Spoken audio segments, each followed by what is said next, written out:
Hey dudes, welcome back to another episode of our Rhomas Men's Team podcast. You are about to listen to one of our prior team meetings. If you ever want to join one of our live sessions that we have every Monday and Friday, head over to rhomas.com. That's RHOMAS.com and put your email in and we will send you a live link every time we record. We generally record on Mondays and Fridays. So if you ever want to be on the actual podcast, like we bring men up all the time to talk about their goals, talk about their obstacles, etc., head over to rhomas.com. And then also, if you want to help support the channel grow and also have access to exclusive content, book reviews, extra whiteboard sessions, etc., and some coaching sessions, head over to patreon.com and support us. We would love it. But if not, no biggie. We'll see you on the live sessions. Later, dudes. Enjoy this podcast.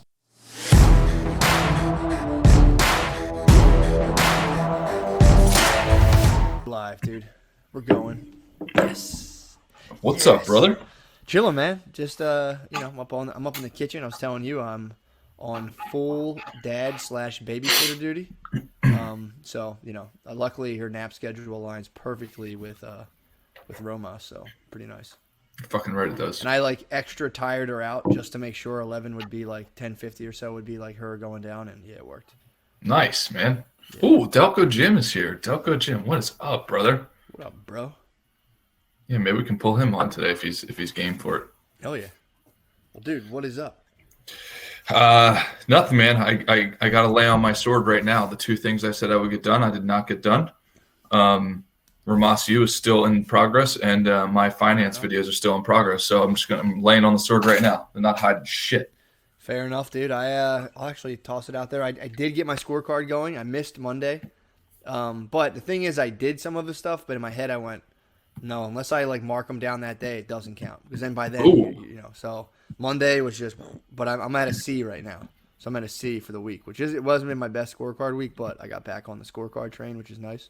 Do you know your score so far for the week by any chance? I can pull it up right now. It is kind of nice too, having it. Let me see it here.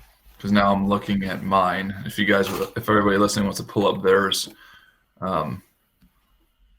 And I haven't entered any of the stuff for this week yet. Where the freak is this thing? All right. Dude. Here we go. Excel. I'm sorry. My brain is fried right now. Rhomas Men's Team scorecard. Pull it up. I'm at a 24 right now. All right, Matt. No big deal. I'm at 38. I'm at 38. I'm at 38, Matt. I'm at 38. I have not entered Friday's data in yet, but okay, fair enough. And that was with missing Monday. But dude, yeah.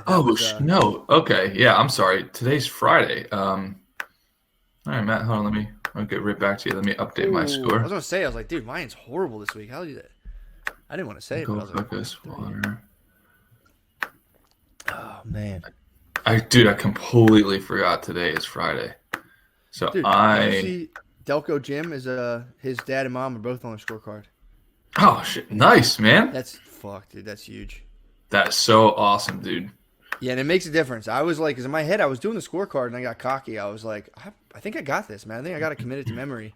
And it's dude, oh my god. And it did last for 3 weeks of actually doing all the stuff, and then how quickly I fucking backslid. So yeah, I am. So now that I update it, because I updated it with this morning's data, so I'm at 47. That sounds more like it. Because I'll probably be at 38 today or so, 34. Hell yeah. But yeah, dude. I will say this week, I got back on the scorecard. I did I got. Let me see. Yeah, I recorded the audio for logotherapy. Recording the audio for that just takes it out of me. I did the full thing.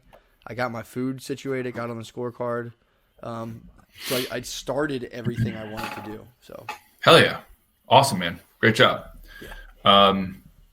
Yeah, I need to do it. This week was an outstanding week because just to be candid and share with everybody. So if you remember months ago, I was talking about being nervous about dropping. I thought it was going to be $4,000. Ended up being about $6,000 in marketing expense, and I was kind of nervous because for the first time I was going out on my own, purely all of my own dollars, none of my team except for one of my interns helping me with all of this stuff because I want to get out there and teach more and really, I don't want to say take over to sound you know, I don't know. Like I'm competitive about my career as well as you guys could probably imagine. So I want to win this space as well as I love teaching. So out there doing educational classes and so on and sending out marketing materials, blah, blah, blah. Anyway, so the last few investors I've talked to, it's just wild, man. It's absolutely wild.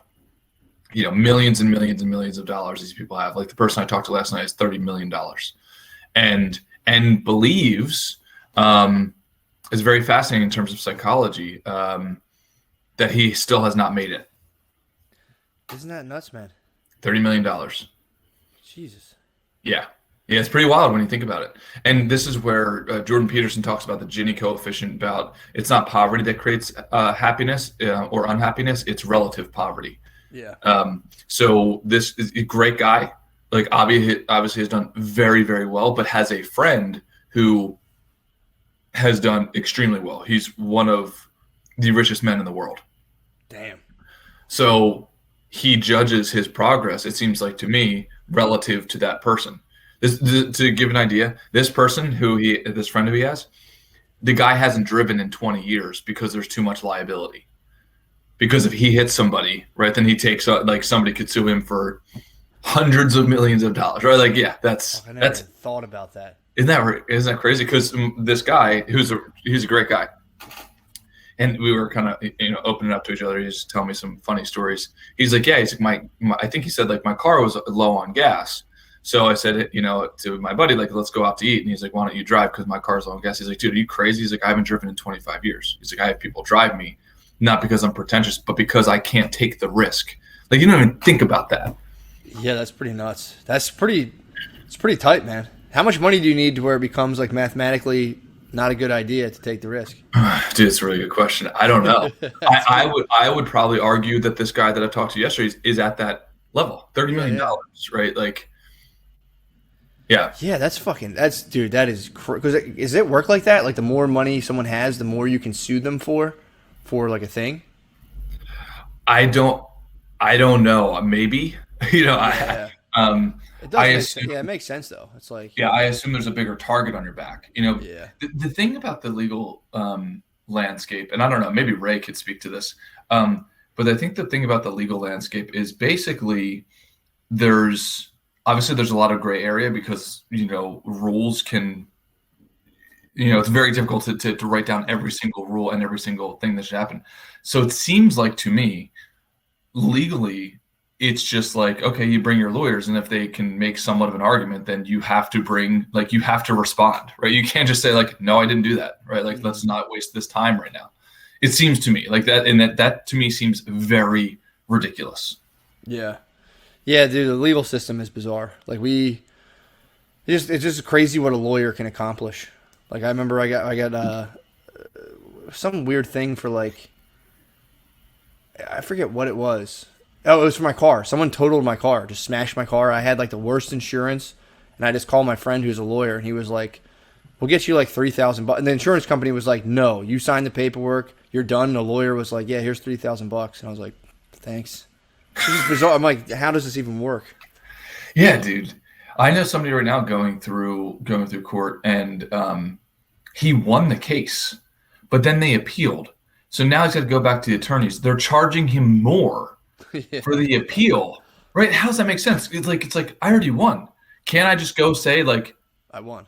Like look back at the last case, but now they're charging him more to fight the appeal. That's crazy to me. Yeah. Well, if you read the book Bad Blood, it's really good. It was by whatchamacallit. Theranos was that company that got like hyped up and valuated at like billions of dollars that was supposed to provide like a finger prick blood sample technology that was supposed to revolutionize. Was that by the woman? Yes. Lady with the deep voice. Yeah. She would change her voice, right? Depending on. It's so wild. It was nuts, man. And but they get into that how like if you have enough money, you can just legally bully someone into submission. Like I'll tie open a court and like it'll just devastate you financially. You have to go, and it'll just devastate you financially, unless.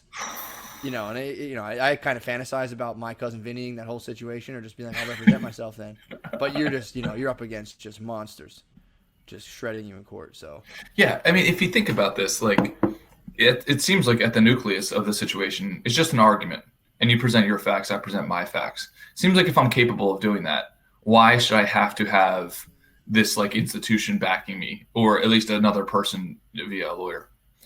And it seems like because there's so like now experiencing like my friend going through this, there's so many nuances. Like, oh, you have to file this form at this right date. Like even before you get to the point of like, I didn't do that thing, and here's my evidence of showing that I didn't do that thing. Here's my GPS tracker in my phone showing that I wasn't there at this time, right? Like, something like that.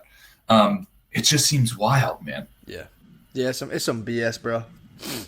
But, dude, what the hell's up, man?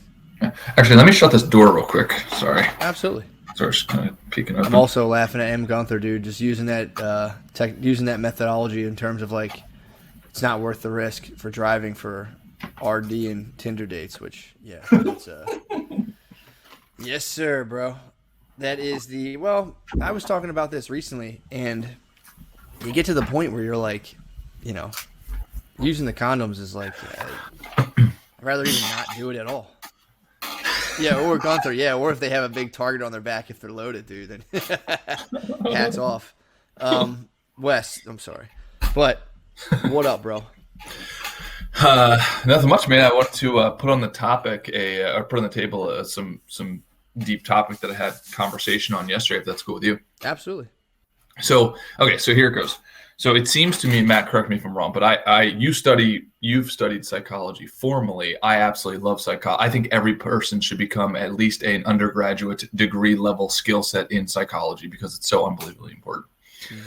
Mm. So it seems like two of the predominant, psychological philosophies in today's world are cognitive behavioral therapy and ACT therapy, which is acceptance and commitment therapy, I believe, right? Yep. Matt, that's what you're super into. Yep. So it seems like to me as a novice, one of the situations that I'm learning from cognitive behavioral therapy is what we talked about, I think like a podcast or two ago, which was thought errors. So you have this thing happen, and we live in primarily an abstract world. So you have something happen, and then it's our interpretation of that happening that then kind of triggers certain emotions, and then usually then triggers reactions to those emotions.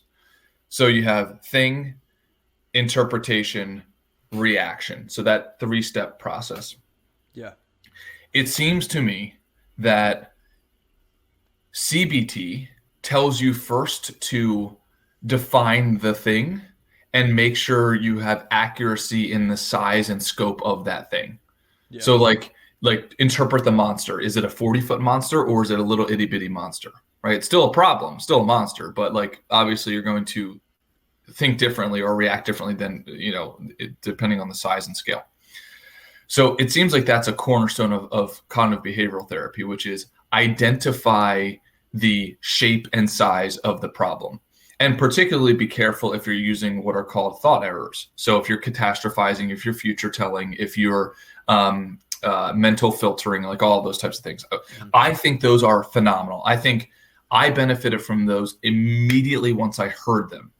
It's like, oh, okay, I do that. Right. Like, and I think it seems like a lot of people that I've talked to and told them those tools, they kind of had an aha moment as well. It's like, oh shit, that's a pattern. I didn't realize that that's something that has been studied and that it's a toxic thing to think that way. Okay. So that's cognitive behavioral therapy, kind of like the first step, it seems like. Mm-hmm. In ACT seems like it doesn't necessarily do that first step. Is that it doesn't define the size and scope of the monster. Instead, it says, well, why are you worried about the monster? Right? Like worry about your values and reduce your emotions around the monster, if that makes sense. That's how it was kind of explained to me. Yeah, they have it where CBT will like you take the thoughts. The one of the big difference between them is CBT, like you examine the thoughts. Like I have this thought that like, I'm always going to be alone. I'm always going to be this. And they're like, they take thoughts and the CBT kind of changes the thought. They're like, well, think this instead. And ACT is like, change the way how you relate to all of your thoughts. So you don't even have to change them. You just let that one slide by. And then, it supplements all of the other stuff with like define your values. I'm reading a book right now called The Glorious Presence by Ernest Wood. And he was an English guy who went and like lived in India and studied the Vedanta or some whatever, but they have like a system for thinking, and the whole thing of this was like different ways to get what you want. And the idea was they took every single type of like, say you were a carpenter, say you were this, say you were that. And they're like, here's rules to live by, here's things to do in it. But like the primary part of all of this is being like, can you answer the question, what do I want? Mm-hmm. And like, Absolutely. and like, dude, Absolutely. I constantly am like going back in my head with what I think I want, but it's like, without like in a lot of, I'm saying this because a lot of ACT comes from that kind of like Eastern style of thinking that then was kind of like pulled through kind of like scientific processes and like, pulled apart and all that stuff. Mm-hmm. But that's kind of what ACT does. It's like, you got to ask yourself, what do I want? And then you start to then look at your thoughts and emotions with like, how is this stuff potentially getting in the way of what I truly want, and how can I filter my thoughts and emotions through that which I, want like deep at a deepest level? Like, how can I filter my decisions through what I want rather than like the fluctuating static of like emotions and thoughts and, all this other stuff. Yeah. Yeah. And so we had that discussion as well. It seems like ACT is values-based, goal-driven, and the path there. And I love it. Like, that I absolutely love that stuff. The issue that I had with it, not necessarily an issue, but I found benefit in marrying the two, because inevitably, I think when you define what you want and your destination, there is going to be an obstacle. And depending on the size of that obstacle or your interpretation of that size of the obstacle, that will be directly proportional to the resources that you allocate towards solving that obstacle. Do you know what I mean? Mm-hmm. Like in finance, we see this all the time. We're just in business in general all the time. It's like the amount of times where people come into my office and say, like, dude, we got to handle this. It's like, okay, let's first define what it is we have to handle. And you probably could have sent me an email about this, clearly articulating what it was, because the way I'm looking at your body right now, your human is telling me that we have a level 10 fire drill. But 9.9 times out of 10, when I have some level of inquiry around it, it shouldn't even be dealt with. It's like most problems, most problems are little flies. They're not deadly beasts, whatever it is, right? Sure. So I have my not argument, but the discussion I had yesterday was, it seems like the magic number with what this person was saying was 100, kind of like eliminating polio, that Bill Gates says the magic number is 0. Like, you got to get to 0 for it to be actually effective. It seems like with the ACT stuff, the way that I interpreted it was, yes, in a theoretical state, can you get to 100% like amazing at being able to have non-reactions to the monsters, if that makes sense? Like, absolutely. So can some people get there? I assume they can. I know that I am not there yet. So it definitely helps me to reduce the size of the monster. Right. So it seems valid to me to actually place some emphasis on accurately defining the problem. When this person was telling me, this person said, ACT kind of doesn't do that. ACT just kind of says, well, why are you wasting time like spend your time on managing your emotions regardless of the problem. Am I making sense? Yeah, no, it's I think that's where kind of like the mindfulness component comes in, because ACT kind of like, they don't spend a ton of time, and they don't really knock CBT either for like, coming up with like the thought distortions and all that stuff, or like cognitive distortions. All that stuff's good. It's just the thing that they kind of like, where they go away from it is, again, like they put it like this. They're like, there's so if you think of your thoughts like signposts on like, like road signs, like CBT like is like you were saying, like, well, here's the problem, but it's not this, it's actually that, and like you're scribbling what's on the sign. ACT kind of just like looks at the sign and goes, cool, and just kind of like keeps going all together of like, there's no, unless this kind of like conflicts with the thing that I'm trying to do, which, there's still a way to go about it, that like there's almost like a like, it's like the acceptance component of like, yeah, I accept the fact that this stuff geeks me out, but there's really like, they're not really mutually exclusive. Like like you were saying, you can easily do both. Be like, all right, well, I'm gonna like shrink this down. Like, all of this stuff I've always told people is like, you just gravitate towards whatever kind of brings you into it, like that seems more intuitively reasonable to you, and you just you roll with that. For some people, it's like, like thinking about the unconscious and psychoanalysis and all that stuff. And some people are like, nah, I don't need to recap my childhood for 6 bazillion hours. I'll do this like immediate CBT stuff, and so yeah, no, I think there's always benefits and drawbacks to everything, and it depends on how it works for you. Yeah, because the impression that I got was it was a matter of, well, no, this is my domain. This is this is almost my religion, and we can't take from other religions. And my point was like, no, it seems like both are phenomenal, but to not take the best of both worlds, that just gets a little too much like a religion for me, where it's like, nope, this is because, this guy over here created this thing and this guy over here created this thing, and they don't like playing in the same sandbox. It's like, well, it seems like there's valuable tools in all of these things. Yeah, it's weird because I've talked to the guy who started ACT, and he's like, even I've read his books, and he speaks highly of Aaron Beck and CBT and all that stuff, and he's like, yeah, it rules. Like it is like, it was like the king. This thing was like everyone used it, everyone did that.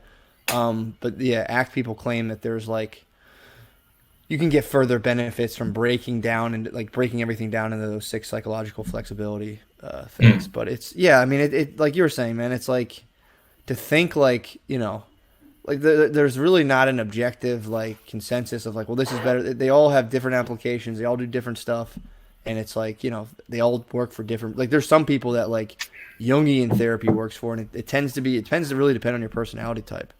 So, but yeah, a lot of these times too, like then these guys start writing books, having seminars, and like, God forbid, like something contradicts another thing, then like one person feels like I'm on, my whole thing's getting kind of sunk in, and then all these people who have gotten certified in it start going, oh my God, did I just do a thing? And it's like, it's just a framework, man. It's like it's just a framework, and it's like, people get really tribal about it. And it's funny, it happens within psychology of all places, but I've noticed this. People get really kind of tribalistic about the different modalities, and it's like, it's like, it doesn't really matter. And anyone who's in any of them that's like, this is the absolute, that one's like blah, blah, blah. It's like they all have little, they have their little good parts and some parts that are kind of lacking. And yeah, it doesn't, you can attack either of them on any grounds of whatever.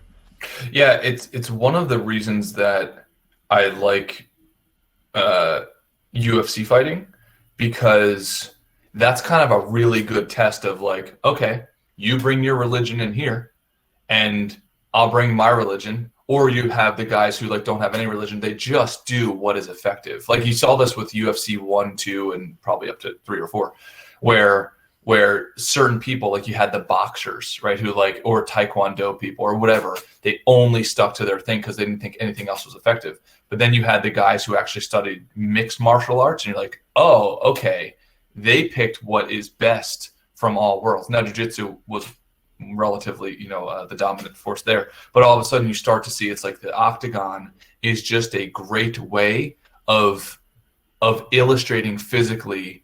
It's not about the religion, it's about the tools that are most effective, if that makes sense. Like you should have a mosaic of tools, whatever tools work for you, regardless of whatever culture or religion it came from, just do what's fucking effective.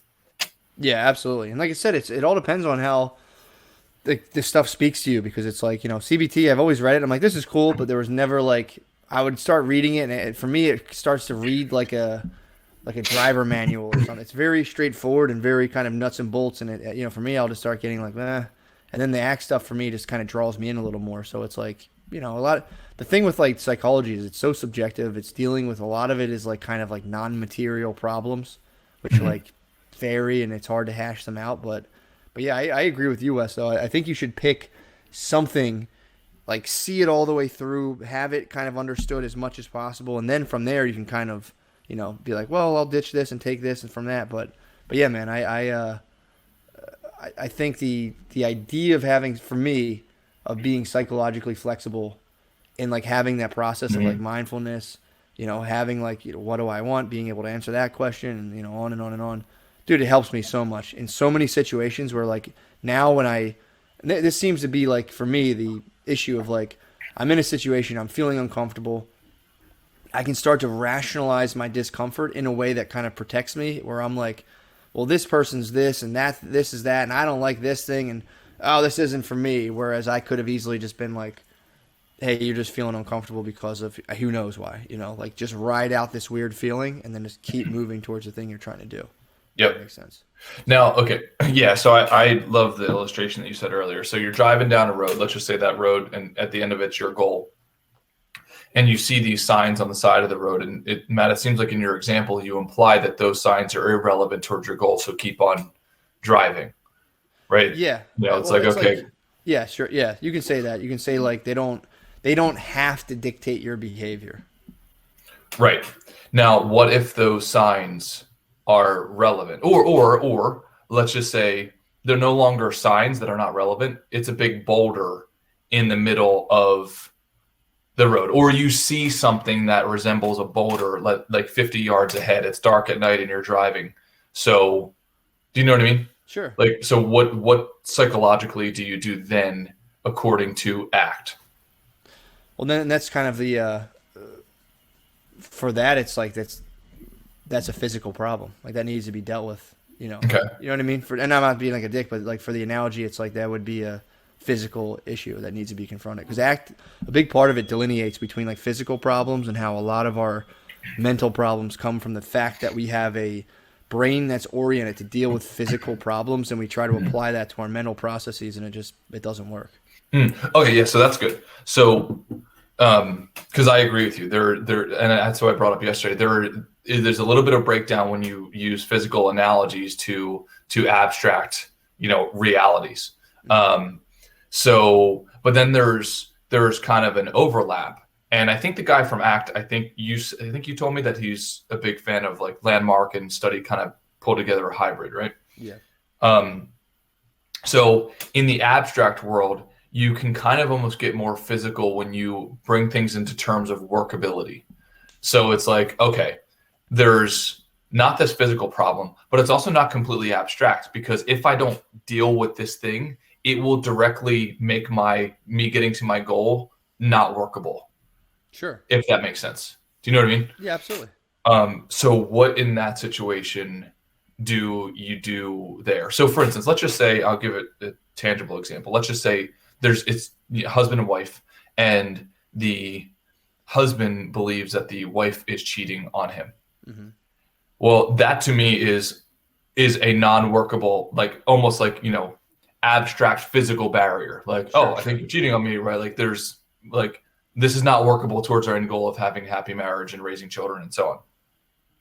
So it seems to me that CBT would first go through a sequence of like sort of like more rational inquiry of like, okay, are you sure? Right? Like what's your evidence for the cheating? Was it just because, let's just say she walked by the door and she said, I love you, and you heard a male voice on the end? Sure. Right. It seems to me that CBT would say, okay, first go through a level of inquiry to define whether or not it's actually a thing. So maybe the CBT guy goes and says, hey, like, who was that? And she says, oh, that was my cousin, Rick. And you're like, oh, okay, that's not the monster anymore, right? Like she said, I love you because it was her cousin. Versus I get the impression that ACT kind of says, well, just don't react to it. Do you know what I mean? And I know I'm making the example extreme, so that I know I'm missing something. So what am I missing on the ACT side? Well, no, because that's where the values piece comes in. Okay. So it's like if having a well, it would be more like if having a well-functioning and fruitful relationship is, a high value for you, which it is for most people, then it would be like you would have to then use the psychological flexibility skills to deal with the uncomfortable nature of having that conversation, of being like, hey, like, I'm just going to toss this out there. Here's what I'm thinking right now. And then be able to like kind of navigate that, rather than what they would say is, and ACT is really big into this idea of experiential avoidance. Like one of the big linchpins is the fact that that like it rests upon is the fact that like confronted with that situation, there's a lot of us who would go, I don't want to bring that up. That's going to be an uncomfortable situation. I'm going to avoid that, and then just kind of go on and like keep gathering like quote unquote clues for like behavior that'll make sway me to believe that this is more of a real thing versus like a thing that just happened. So what happens is, for somebody who's not like, practicing psychological flexibility, and they don't ever say like, like, oh, everything's cool and great. Like, it's not like that at all, really. It's the opposite. It's like, if something like that's bothering you, you need to face that and address that in real time. If you try to avoid that, you'll just complicate your life further, and, it'll just get, worse and worse as you start to like resent the person. And again, it could all be based on an error. So it's like the best thing to do would be like, hey, here, like this is genuinely what I'm thinking right now. Like, what's up? What's up with that?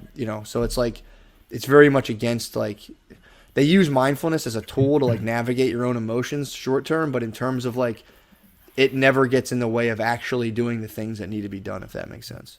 Got it. Yep, absolutely. Yeah, it's very interesting. So that helps me fill in a gap. Part of it's committed action. The last step of psychological flexibility is committed action.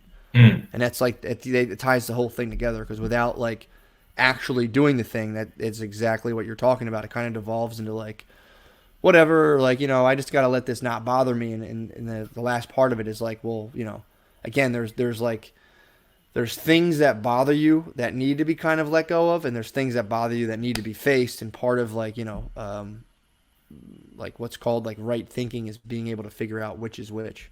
Right. Like what are the things you have to accept versus what are the things you actually don't have to accept, and kind of like figuring that out.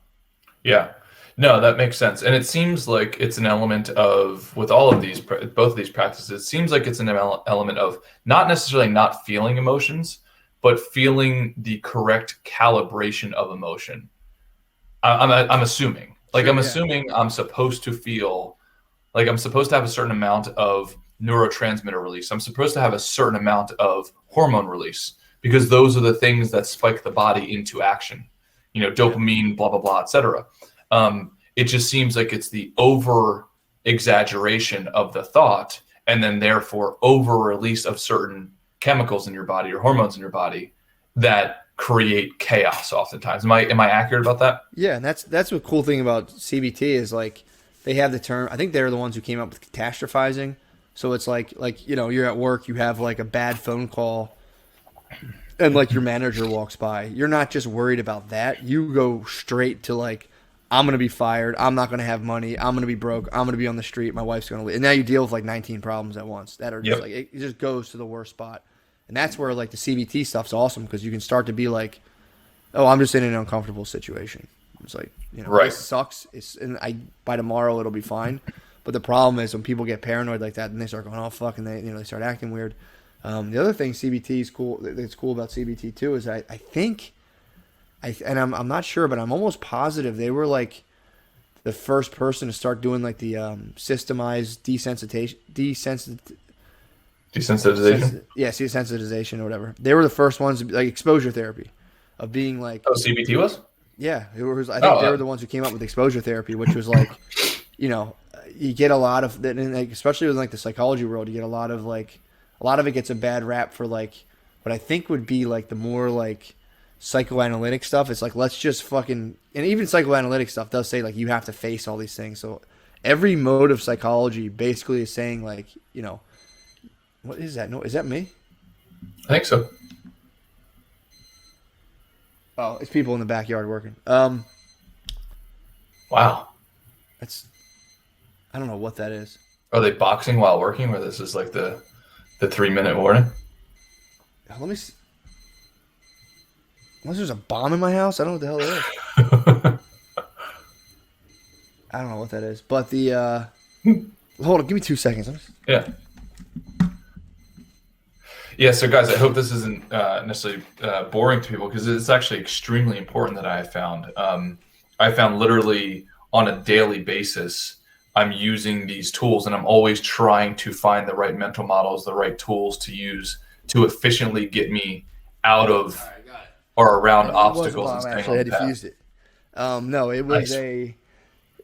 We have like an alarm clock dock that plays music, and that somehow someone hit an alarm on that. I don't know how that went off. Yeah, so this is it's very funny because, like I said, we're talking about like CBT, ACT, almost every form of therapy, from as far as I know, for the most part, is helping people, is pushing people to engage in things that are uncomfortable that they might otherwise not do on some level. Like like exposure therapy is like a really clear cut example where it's like, say you get robbed at gunpoint, and every time you go to like that corner, you get scared or whatever. Right.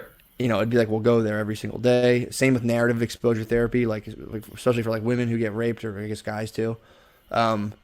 you would just say the story out loud over and over and over and over. And, even with like the idea with psychoanalysis is like there's things outside of your awareness that are just too uncomfortable to think about. And the idea is to like gradually bring them into conscious awareness and process them and deal with it. Mm.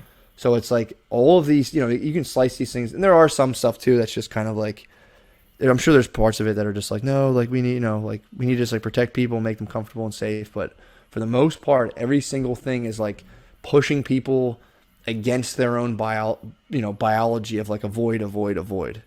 So, and it's, dude, I can't, like, for me, especially as I get older, whenever I start getting uncomfortable and like I face things that are like uncomfortable, I've recognized now that like so much awesome stuff lies on the other side of that. Oh yeah. So it's like, and when you get like better at identifying that, it's helped me big time. Of like, here's the thing, I'm currently uncomfortable, but knowing like you can either go into like self-protective mode and kind of suck into your turtle shell and be like, well, this sucks, this person sucks, why do they do it this way? Or you can just be like, hey, it's okay, I'm uncomfortable right now, I'm gonna like just move through this the best that I can, and I guarantee with time I'll feel like competent in this space, and my life will be better for it. Yeah, I think it reminds me of the quote that we talked to the guys about during the scorecard team meeting this week, which was, if you live life hard, life will be easy. If you live life easy, life will be hard. Yeah. And I really, really like that quote. No, for sure. Because I think there's a distinction when you voluntarily go into the belly of the beast, like you kind of go in armed. Mm-hmm. So it gives you that advantage. Like, okay, I'm about to do this, so you're ready for it. And in so doing that, you get all of the texture and all the skills and all of the things that you can fight with your eyes open. But if you just close your eyes and you think the world is not going to hurt you, well, now you're fighting with your eyes closed. Like, it's not going to work out. So why not do the fight with the advantages in your corner rather than waiting for life to punch you? Because it's just not going to work out the other way. I mean, we all know people who cannot handle life, and it's gotten so far gone down that tunnel now that it's very hard to bring them back. It's possible, but very, very hard. I mean, Matt, you and I kind of share a doppelganger twin friend, almost mirror images of each other. And it has gotten to a point, by my perception, where, these guys went down a bad path, and they're great guys, right? But the drugs, alcohol, all of the above. And now, we're in our mid-30s, and it's like, dude, I don't know how to teach you all of the nuances of social communication because you're a teenager. Yeah. Every year that you've been doing those drugs, like, has pushed you back or held you back that year. So now we're not, like, if you ask the person to write a check or to manage a financial account, they look at you like you've got 14 heads. They have no idea. So it's very hard, if you let that go too far, very hard to pull the train around and to go the other direction. Yeah. Oh yeah. Especially as time goes by. But yeah, I'm always, and I am like fascinated because it's like, like exactly what is it that, everyone has problems. That's universal. But like, yeah, like you were saying, there's a level of it where like the problems become, so much that people completely give up. And it's like, I'm always curious, like, because if you talk to them, it's like if you convince them, like, hey, you could actually deal with this, they're just like, fuck you, man. Like, you don't understand. And it's like, perhaps, but it's all, it's one of those things where it's like, man, I would love to figure that out and just be like, because a lot of it too, and you have like a lot of the times it's like like money's not exactly an issue for a lot of the time. Like, it obviously comes up if you're like hooked on drugs, but for the most part, like from the material picture, you're like, all right, like, things seem good, but it's always a relationship thing, and it typically, like, they have fucked up relationships early on or this and that, and it's amazing how much the kind of like, I don't know what you would call like wisdom or just like knowing how to live, they call that like, there's like a term, the great health, which is like being able to like not be completely broken by negative experiences to the point where you become then, what do they call it? Like a prophets of doom. I was watching this video yesterday about Dionysus, and they're saying like there's people, like, part of the package of life is like awesome stuff, and then there's just terrible stuff, and you can't pull them apart. Mm. Like, some people experience more of the terrible, some people experience more of the awesome, but both people are going to experience bad stuff. And what happens is people hit like a rough patch or hit bad stuff, and it like spoils them in a way, like spoiled milk, where they start going like, life is bullshit, everything inherently sucks, fuck this, and they get stuck in that pattern. When in reality, it's like, well, that's one side of it, but there can be and there is like pretty awesome stuff too.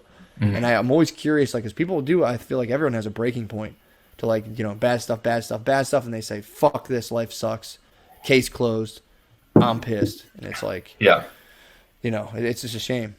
Yeah, and Chulabacrava was bringing up a great point that psychological pattern you can get into of learned helplessness, where you just don't believe that you can't. Basically, my understanding is like you just believe that you cannot live life without other humans like helping you. You don't think you've got the muscle on your own. And Matt, one part of me wants to be judgmental of, let's say, our friends that we share. And say like, dude, like just get your shit around. Like, how could you not do this? But then the other part of me says like when I look at myself, my psychology is so unbelievably weak and fragile. I mean, I like to think it's not, but if I just like am honest with myself, it's like, dude, if there's 3 things in the morning, like if I go look for my green tea and it's not in the green tea spot, and if like a dish is not where it needs to be, right? And then you only need to add one other thing to that, to the point where like my mind just like, okay, like I might as well go back to bed. Like today is not going to work for me. That's just like 3 things. If you can imagine an addict who went through the last 15 years, so that every single hour every single sober hour for them is this disorientation of they're trying to accomplish an objective, but they don't have any resources there to support them at all. It's like, holy shit. I couldn't imagine what that's actually like.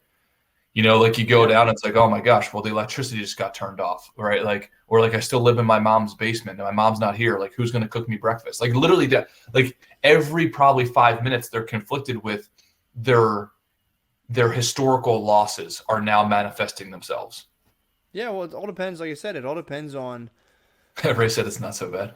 It all depends on the level of relationship. Like there's some people, there's different varying levels of it. And like you're saying, the people we know us are like on the extremer side of that, where it's like, oh yeah, I'd say direct property theft from like family, loved ones, all kinds jail of stuff. Time constantly. Yeah. So it's like there are varying levels to it. But yeah, what I think what happens, and again, it's like they're an extreme example, and I think that is like it's milder between other people in terms of like the fear of judgment, and like a lot of the times when people come, especially out of an addiction, they're like, everybody fucking hates me, everyone thinks I'm a loser, and it's like I can have that thought just doing my stuff, my own stuff. So it's like it just probably gets magnified when you do like just kind of toss 10 years down the can and like fuck around to that level. But yeah, man, I mean, it seems to be, again, it's like, it's so easy. It's like, and I say this like literally, it's so easy to get like thrown into the kind of like, the torrent of just like constant negativity, constant everything sucks, constantly like the whole life sucks and then you die stuff. It's very easy to slide into that. Like, it's so fucking easy, man. It is so easy to slide right into that. And again, it's like a lot of times, and I'm saying this from experience, when you cannot define clearly the thing that you want or you're after, it's just chaos, dude. You're just like, I'll do this and then I'll do that. And then, oh, this was cool. I feel kind of happy. Oh, now I feel sad. Why do I feel sad? It's like, you can, that's still going to happen. But if you can really orient yourself and like, this is the thing that I know I want to do, and I know when I do it, it kind of puts me at ease and makes me kind of feel contented the majority of the time. Unless you have that, it's like, it's very, very difficult, in my opinion, at least.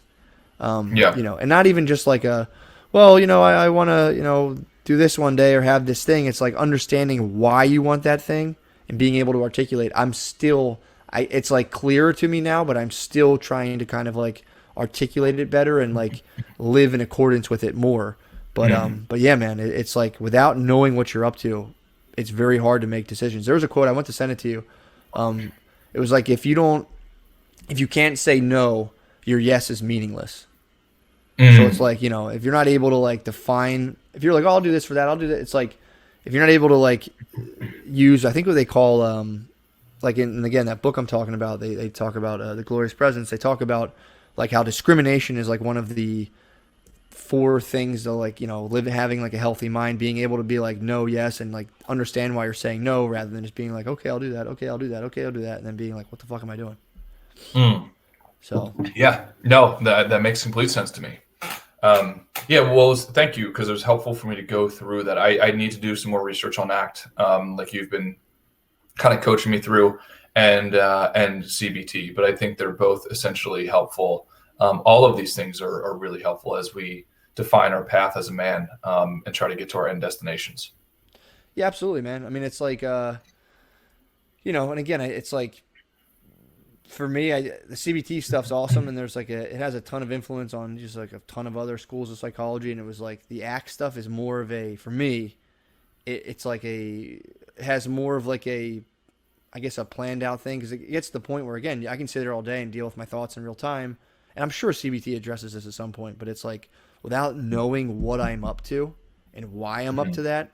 For me, it makes it so hard to like distinguish between like what I'm trying to do, why I'm trying to do that thing, and if I really even like that, or if I'm just being kind of swept along by like the current that could be defined as like avoiding judgment on some level. Yep. Yeah, and that's why it seems to me like I would benefit greatly from merging the two. Sure.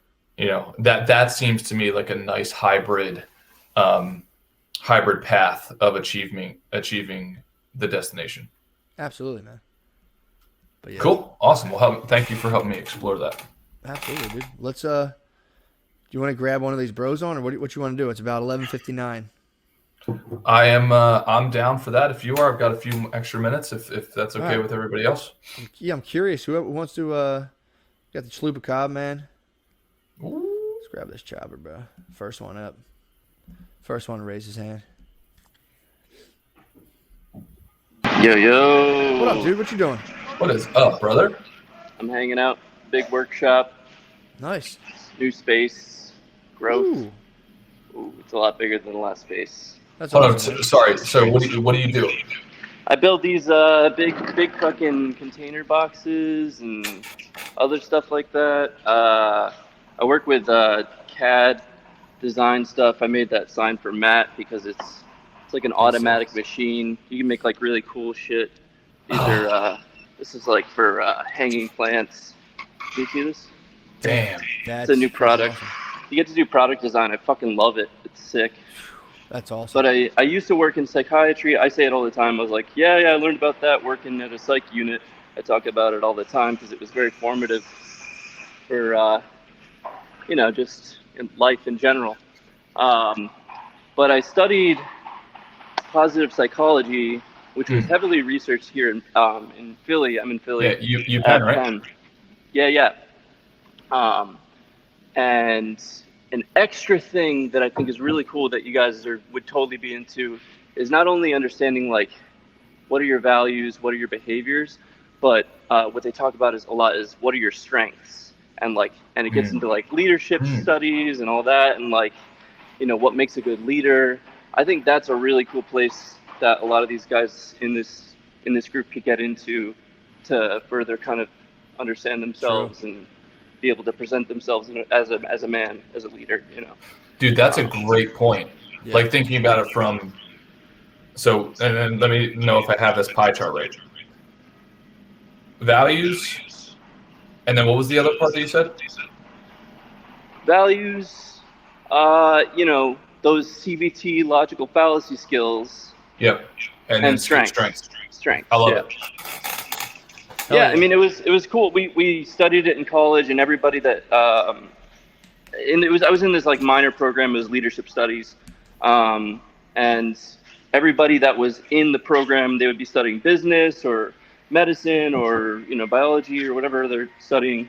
But just to be able to relate with people that were well trained with like those psychological skills is pretty cool. That's why I get with this community. It's I think positive psychology. I think they were just being like, well, we got to figure out like what causes mental distress and what they call mental disease, and it was just such a focus on that there was people who were like, well, why don't we just focus on what makes people not feel like that and actually feel kind of good and content and focus on that instead. And it's like, yeah, it's kind of cool. Yeah, once we had time to like chill out after wars. Yeah. World War. But yeah, it's totally different now. I mean, that having that and working as like a younger person in psychiatry really like motivated me to do my own thing. I started I started a music therapy program because I wanted to do something where I was bringing something extra to it. Totally burnt out, and then I moved here to Philly, yeah, and now I like build stuff, which is a lot of like mixing up my self as concept, self as context. You know, like I'm not a builder. Now I am. Now I feel like super fucking manly because I can build shit. You know, Pretty what's more awesome. manly than be able to build stuff for people? Not much stuff. But I mean, yeah, right. I feel like I'm on top right now. Feeling really good. I was mentioning it before. Little update. Yeah, I got into a car accident a little while ago. Oh yeah. And it was so cool just to have the community to like bounce back and just keep punching through. Yeah, It was a gnarly one too. You like flipped over, didn't you? I flipped the car on 76. Yeah, I flipped my truck and hit like the other side. It didn't hit anybody else. It was Thank crazy. God. Yeah, but I just jumped right out and it was fine. Just kind of had to rehabilitate. But yeah, Holy it's shit. it's just whatever. Just keep moving, keep powering. Absolutely, man. I really think all of this is it just helps again with like that, like what Wes was saying, and we all have our version of that, of like there's the little dominoes that can fall where we start to be like, and then just like you can do that and have like your life can be one continuous sigh, or you can figure out like what actually gets you pumped up, what gets you fired up, and like you were saying, try to focus more on that and just keep plugging along as much as you can, because to me it's like that's like your only option. And Really? Chupacabra, what would you recommend if the dogs want to find their strengths? So there's a couple different ones. There's a program called Values in Action, and that's like I'm pretty sure it's a free program. And then there's one that you have to pay for. It's called Strengths Quest. And then this is based on just like a bunch of research of kind of like what certain, once they do enough research of thousands and thousands of people, then they get data back. These are like the basic strengths that most people have, sort of thing. Got it. And yeah, you just incorporate that. I mean, there's some other ones I could probably pull up. I did Strengths Finder. I thought it was pretty good. Strengths Finder? Yeah. That sounds familiar. Yeah, it's a book and then it's a test. You can get it on Amazon. It's like $15 and then you can get a free test. Nice. Yeah, I think that might be related to. I'll post this stuff on the Discord for sure, but I just wanted to put it out there because it's a cool next thing that you can do once you kind of figure out some of those basic things. You can kind of move on to like, I don't know. This is totally shit that's applicable in like interviews. When you're hired, going for a job or whatever. I agree, man. That's good because I'm always looking for stuff like you were saying, like, it's one thing talking about it, but having like more and more direct, like things that can kind of like push people to like direct application of all this stuff and actually doing it. I think that's definitely an awesome like first step to do. Hell yeah. Yeah. Hell yeah. Also, I've been talking about it. It was a while ago, but I had a pretty big win where I went to meet like all the teachers and stuff for my kids' school. It was very much a test in mindfulness of just like, all right, now I'm going to like chill and have a conversation and like walk into this circle of other parents and talk and have a conversation. Yeah. It was just like very nerve wracking, but I was just kind of like, I had this kind of a feeling of just like a general like, and then, it was cool. And they're like international. So like, you have people that like speak multiple languages that you're talking to, and you're like, so it's very intimidating, That's awesome, man. But it was a big win. Yeah, it's really cool to move into that. It's fun just to like. I mean, I'm gonna have to start getting back up early in the morning. It's something I thought I would never. It's just it goes out of your mind when you get out of school and you're like, I don't have to. Yep. Think about getting up for school like that again. Now I'm up. Yeah. Yep. It's exciting. I'm pumped for that. Yeah. Oh yeah. Man. Awesome, man. Yeah. But congratulations on the win and congratulations on the journey, and thanks for the recommendation, dude. Yeah. Sorry to blather too much. How you guys doing? Not at all, bro. I was tapped out. I'm good. I'm just tired as fuck, man. Just getting again. I have my babysitter list for this week, and it's the last week. I thought it was the last week last month, but I didn't realize there was other things planned. So I maneuvered through that as well and got all my stuff done this week. So hell yeah, good. Hell yeah. I'm looking forward to the next logotherapy. I'm pumped for that. Oh, I'm so excited, dude. I'm still working on it, but it's moving. It's like it's getting closer along the line, farther down the line. Fucking right. Well, dude, it was awesome having you on, brother. Great seeing you again. Hell yeah, good to see you guys again too. All right, Take care. All right, dude, you too. Wes, it's gonna be a tough one, dude. Dude, well, and just to first of all, I think his recommendation was spot on. Like Yes. considering strengths, I was like, damn it, that's such a good like. Why did we not think of that earlier? Like that triad of what do you want via ACT, using CBT of saying like how do you get around obstacles mentally to reduce the size of them rationally, and then what are your strengths? I mean, that's a tough trifecta to beat, man. That's Dude, such a great recommendation. It's so easy to forget about that, and I think that also is a good, because like you said before, our minds are easily or like naturally negative a lot of the times, but like having that in the mix, it really helps. Like, oh yeah, I am fucking good at this. Oh yeah, I am. I actually am. That way you're not always thinking of that like place of like, oh man, like it helps with that imposter syndrome stuff. Dude, I swear one of the biggest things, and I paid $10,000 for this coach for 4 meetings, and it was worth every penny. And the majority of that worth was him telling me, work in your unique ability. Like find what your superhuman strength is and try to orient your day entirely around that. Sure. And I was like, holy shit. Like, and since I've been doing that, like, that's the reason the Tesla is existing right now. And I don't say that to sound like a douchebag, but it's like, commit to using your God-given or universe, whatever you want to call it, given strengths, and stay there as much as possible. Dude, I totally agree. I think it's something I got to remind myself about constantly. Yep. Yeah. All right. So due to the week nominations, Ray just nominated Chupacabra. I'm going to stay on this hill and keep on shouting Jake's name. Jake shows up every single morning in the scorecard meeting. He runs the workout sessions basically at this point every morning because I've been a complete dunce and not getting on there or not giving it up my all. So Jake is just crushing it, kind of like a ninja behind the scenes. So I always recommend to him. He will get it one of these weeks. Maybe Absolutely. It's this week. Toss Patty P up there for doing the tour. Oh, hell yeah! Tossed up ASB as always, and then Gunther. All right. And if anyone wants in, I can always add you in there. Damn, Patty P fixed his goddamn car this week. Better than me. I gotta get my tires. What a renaissance, man. I gotta patch my tires. Ooh, it's a bit of a tie right now, bro. A little Chupacabra 2, Jake 2. Ooh, man. Oh, Gunther getting tossed in the mix and Jake popping up. Ooh, Patty P. Gunther's throwing up those workout videos on the Discord. He's fucking crushing. Oh, yeah, that's fucked, man. Yeah. Said some of these babes were getting guff about making workout videos. Oh, really? Tell them to pound sand, bro. Exactly, dude. They just absolutely ignore them. Very easy. Jake, dude. It's looking like Jake right now, dude. I'll give it 10 more seconds. 10. The dude deserves it. 9. He's just been pounding away literally for months. 4, 3, 2. Yes. The dude deserves it. I don't even know if he's on today. He might have had to hop off, but he's been on every single morning. So if you guys could reach out and congratulate Jake because he finally got due to the week, and it's been an honor to be on his team for the last. I think he's been up in it for like 6 months, just showing up every fucking day, literally. Yeah, man. Literally. Awesome. Yeah. So Jake, if you can hear us right now, congratulations, brother, and we'll congratulate you on the Discord. Hell yeah, Wes. Cool. As always, bro.